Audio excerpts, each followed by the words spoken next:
So focusing on the positives, the LA Kings won. That's very exciting. And in doing so, officially eliminated the Flames from playoff contention. The Hawks were eliminated last week from playoff contention. Now we just need the Blues to lose, well, kind of all of their games actually coming up. That would be awesome. Because I really want both Colorado and the Kings to make it into the playoffs, and right now both teams are making it a little difficult for me to see that happening. Kings losing in Edmonton on Saturday was unfortunate, to say the least, but they do have a game coming up against the Ducks next Friday, which will be probably the biggest game of the season. And by next Friday, I mean in like 4 days. Because they are right now in third spot, we are in the second wild card spot. Avalanche are in the first. Sharks are 4 points away from the Golden Knights, who officially, by beating Colorado tonight, have moved into a playoff spot. Cannot be eliminated. Unsurprising considering they're at the top of the division, but still kind of irritating to me.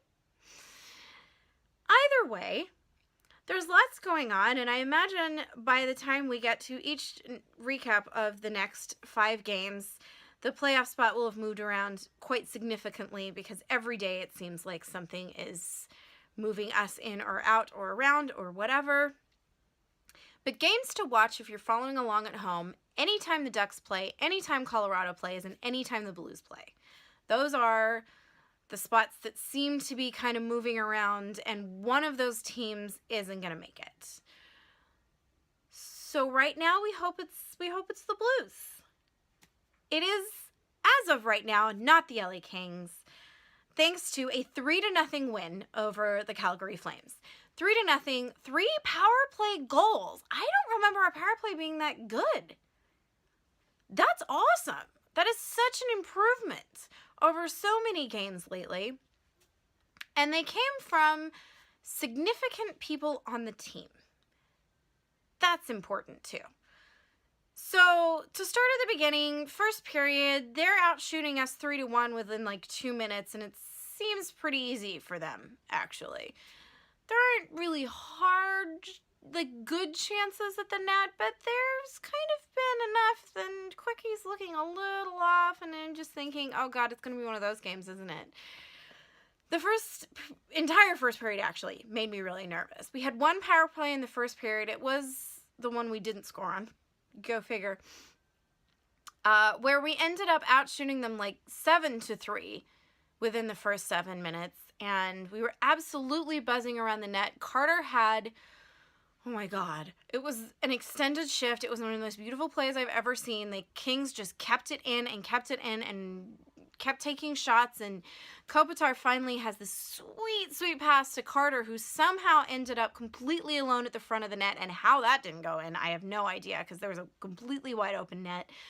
Side note, if you think Jonathan Quick can't play the puck, and there was at least one moment in the second period where he really couldn't play the puck, Smith is not that much better. He had several times where he was stuck behind the net, and the Kings had a wide open thing and somehow couldn't capitalize on any of those times. But it's worth noting, Kings fans, that the only weak part of Jonathan Quick's game, really, it must just be a goaltender thing, because anyway.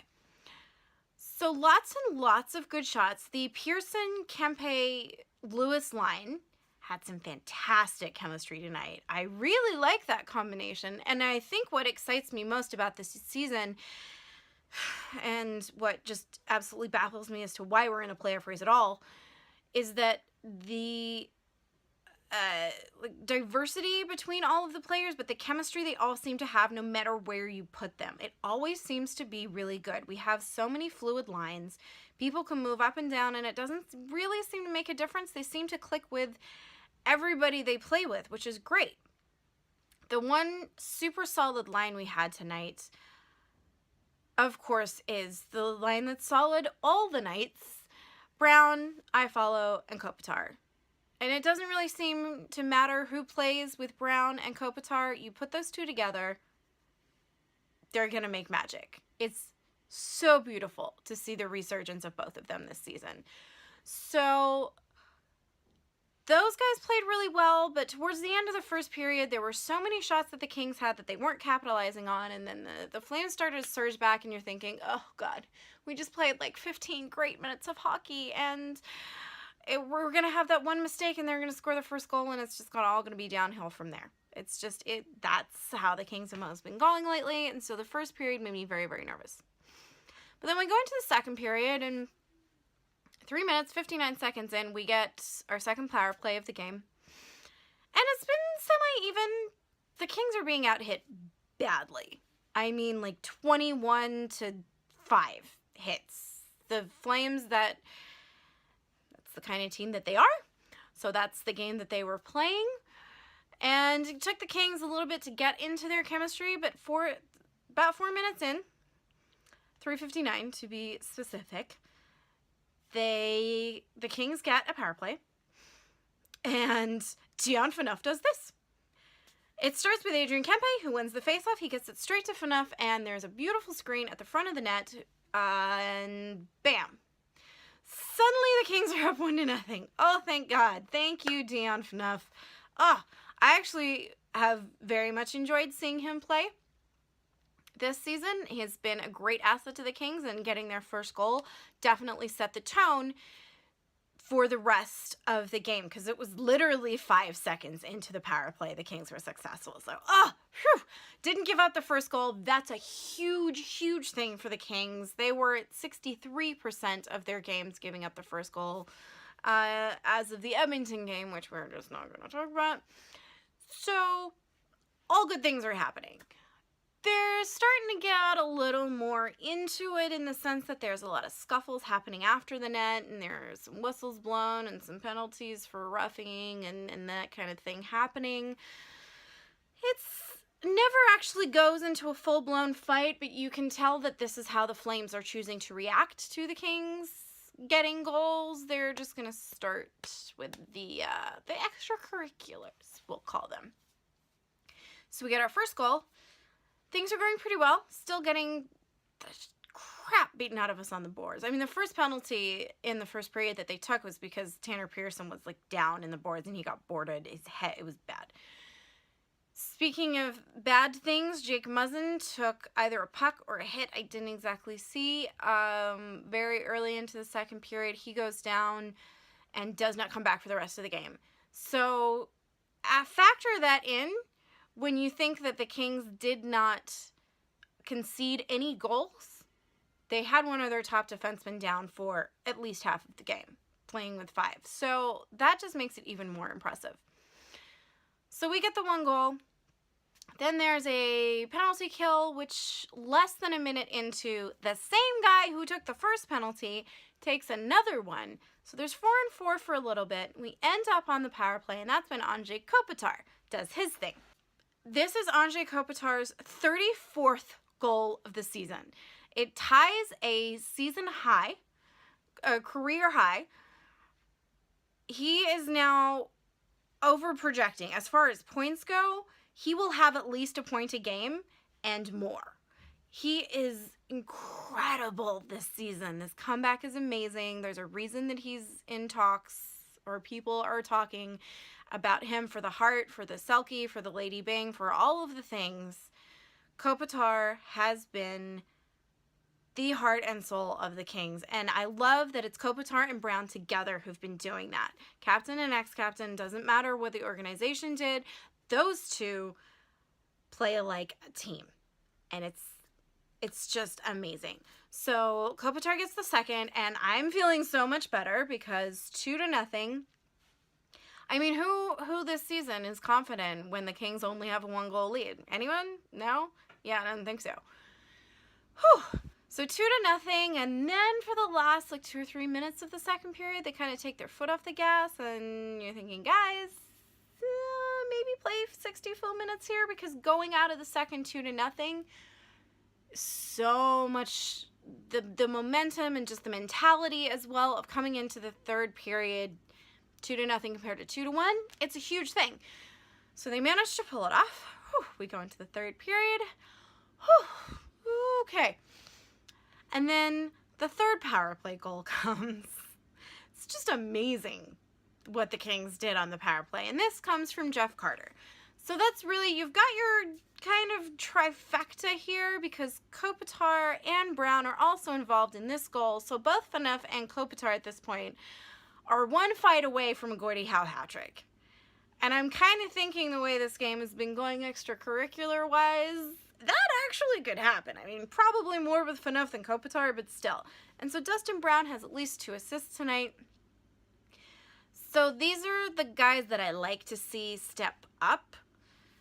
Phaneuf hasn't had a goal in a while, but he's a defenseman, but it's just nice to see him solidly fit in and make a difference with the team. And of course, yeah, Kopitar and Carter, those are your goal scorers. He has 10 goals in 16 games back this season.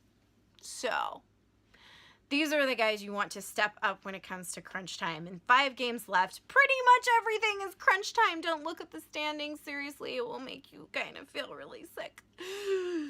So, 4th power play, 3rd goal.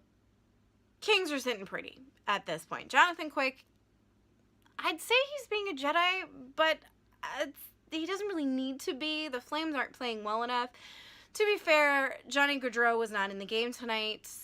He had some issues with his father being in the hospital, so we wish his father well. Very unfortunate reason to be out of the game. Tkachuk is out. Don't really have any sympathy for that guy being injured anyway. So they weren't playing with, you know, all of their team there. And Smith actually did a pretty good job keeping the Kings only to 3-0 because they had some really great chances.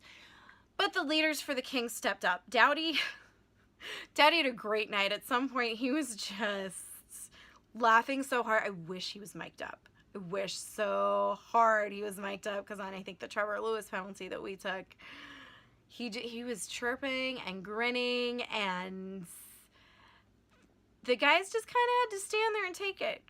And it was kind of beautiful. So Drew's doing great. Quickie, of course, with the shutout, 49th career shutout. And everyone's standing up around him. All of the guys you want to. So, whew. Arizona on Thursday at Staples Center.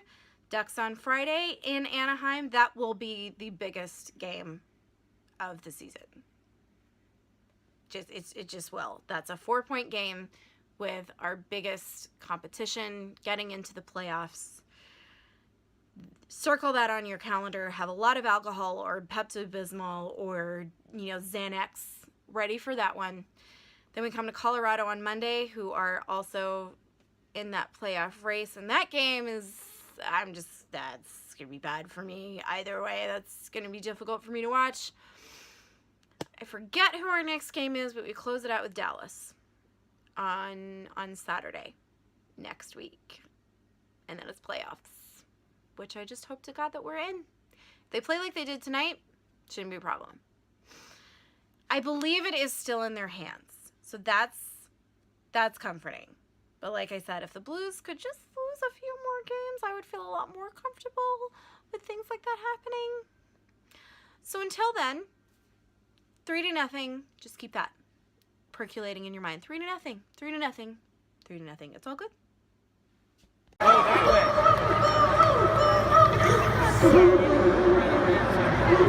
way.